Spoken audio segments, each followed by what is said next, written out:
Hi, welcome to my YouTube channel, Pyrography Made Easy. I'm Brenda. In this tutorial episode, I'm going to show you how to burn and color the Gazania Flower pyrography artwork. My website has a written tutorial, free pattern, and the reference photo for this project. The written tutorial covers some basic items to get the project ready for burning, like prepping the wood and transferring the pattern. I'm not going to cover those here. Instead, we'll start after the trace lines have been burned in. Now this flower relies on pull-away strokes to give the petals their look. I have a short video that demonstrates what pull-away strokes are, so let's watch that. Pull-away strokes are created by placing the pen tip on the line or the darkest edge of the object. Then pull the pen tip away from the line or the edge and lift up as shortly afterwards. How fast you move your hand will determine how quickly the color fades.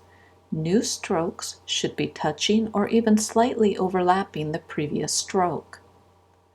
Pull-away strokes are used to give an object gradient color that starts dark and fades away.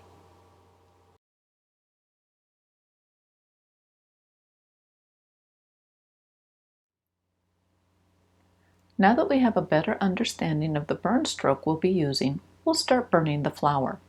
There are 5 basic steps each petal receives. First, burn in the dark blotch.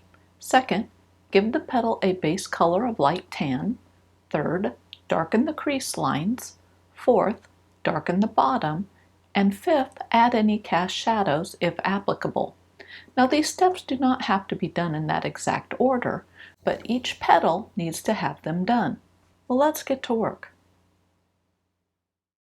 Begin by burning in the dark blotches or spots near the base of the petals. Use short strokes and burn the spots so that it is dark brown to black in color. The blotches are the darkest area on the petals, so everything else on the flower should be paler or lighter in color than the blotches. Note that the leaves around the flower are not included in this. With the dark spots burned in, let's talk about the flower. The petals on the flower form a flared cup shape. By this I mean the petals rise up almost vertically from the center of the flower. Near the 1/3 mark, the petals begin to gently flare outward. This shape makes the petals darker near the base or where the petal connects to the flower center. The color gets paler the further from the base you are, with the exception of any cast shadows. Using pull-away strokes that start along the petal base will create burn strokes that start out darker and fade away, replicating how the petals look. It takes many pull-away strokes to fill in one petal. As the pull-away strokes are burned, they should follow the contour or crease lines on the petal as marked on the pattern. Each petal has several ridges, if you will, where the petal surface is raised up slightly. The top of each ridge is lighter than the surrounding area on the petal. To replicate the look, burn fewer pull-away strokes along the ridge top. Burn more pull-away strokes on either side of the ridge to build up the color and finish the look. Speaking of ridges, the white arrows on the reference photo are pointing to ridges or folds on one petal where it connects to the flower center. Notice how even at the base of the petal, the ridges are still lighter than the surrounding petal area. As you watch the video, I want to point out that I'm using the flat of the shader pen tip as I burn the pull-away strokes. This gives me a wide swath of color that has soft edges to it. The only hard edges on the flower are along the petal edges and along a few of the ridges at the base of the petal. I already mentioned that pull-away strokes should follow the contour or shape of the petal. Strokes that are burned along the outer edges of the petal follow its curved shape, whereas strokes near the center of the petal tend to be straight. If the petal has any cast shadows, you can burn them any time while working on that petal. If you consult the reference photo, you'll see that almost all of the second layer or petals in the back have cast shadows on them. Plus, there are a couple petals along the top of the flower that curve forward, so the end of the petal is casting a little shadow on itself. Remember that it is important to keep the shadows several shades lighter than the dark blotches or spots on the flowers. Again, I want to mention that it takes numerous pull-away strokes to fill in one flower petal. I prefer to build up the color this way instead of turning up the heat and burning fewer strokes. The reason I prefer the slower method is that it produces smoother transition and there is more tonal depth. This gives the petals a more natural and realistic look to them. This is the last of the talking I'm going to do while the flowers are being finished up.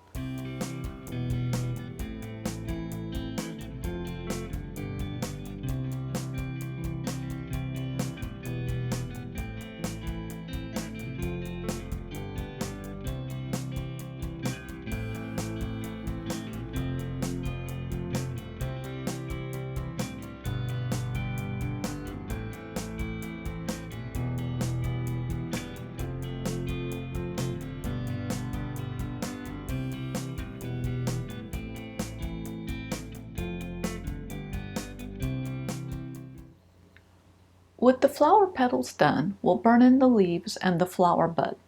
Keep in mind when you create this artwork, own it. If there is something you don't like, alter it or leave it out. My husband hates the flower bud as he thinks it looks like some sort of alien eyeball. If you dislike it, then leave it out. Well, let's burn in the leaves. Begin each leaf by burning in the center vein using the razor edge of the shader. If it's easier, use a writer pen tip to do this step. The leaves are wavy in appearance. I equate this to hills and valleys. The lightest area is the hilltop or the top of the wave, and the darkest is the valley floor or the bottom of the wave. After burning in the center vein, then burn in the valley floors. After the valley floors are done, burn in the hilltops. Remember that the hilltops are paler than the valley floors. Work on one leaf at a time until all of the leaves have been burned in.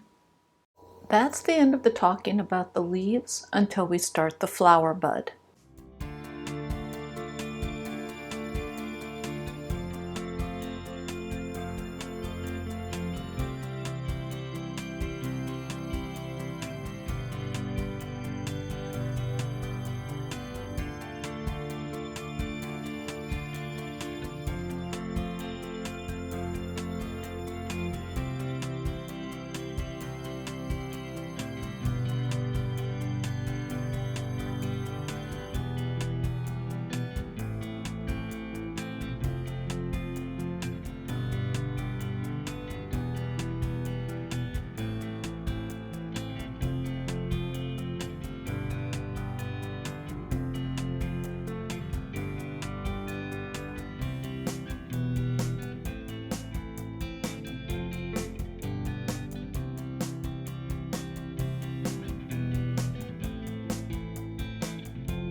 Burn each small leaf around the flower bud so that it is dark tan in color.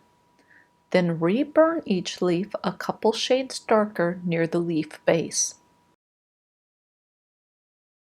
Burn a dark line along the edge of each bud covering segment. Then fill each segment with pull-away strokes that start at the bottom and fade near the bud opening at the top.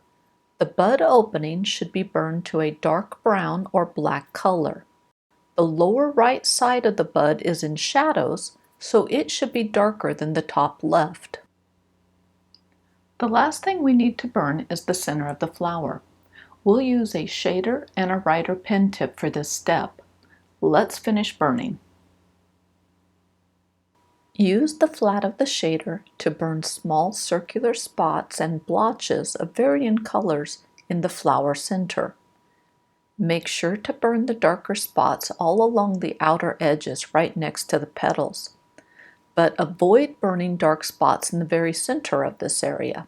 Switch to a writer pen tip to draw lots of tiny circles in the center of the flower. The really dark tiny circle was an oops, so don't do that.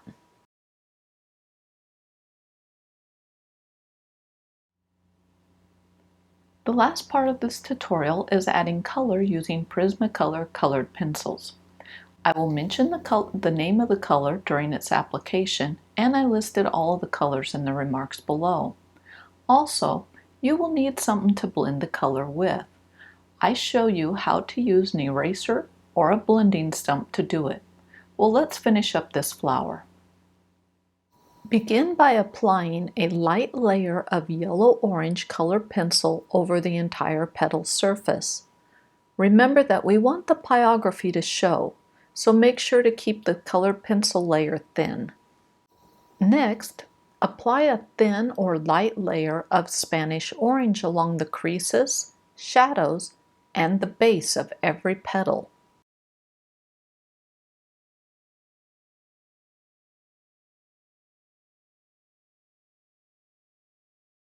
Lastly, use Canary yellow along the highlights. Blend the color by lightly dragging a clean pencil eraser along the contours of the petal. The end of the eraser will quickly be coated with colored pencil. This coating allows the eraser to act as a color blender instead of an eraser. Use a dark green color pencil to color over the entire surface of all of the leaves and the flower bud. Clean the eraser and then lightly rub it over all of the leaves to blend or smooth the color. In the flower center, use Spanish orange to draw short lines in the area around the tiny circles. I hated how the leaves looked, so I added a layer of grass green colored pencil to them. You can also use a blending stump like I am here to smooth and blend the colored pencil. I thought my flower looked a little drab, so I added another layer of colored pencil. I used the exact same colors applied in the same method as I did with the first layer of color. Then I blended the color and ended up with this.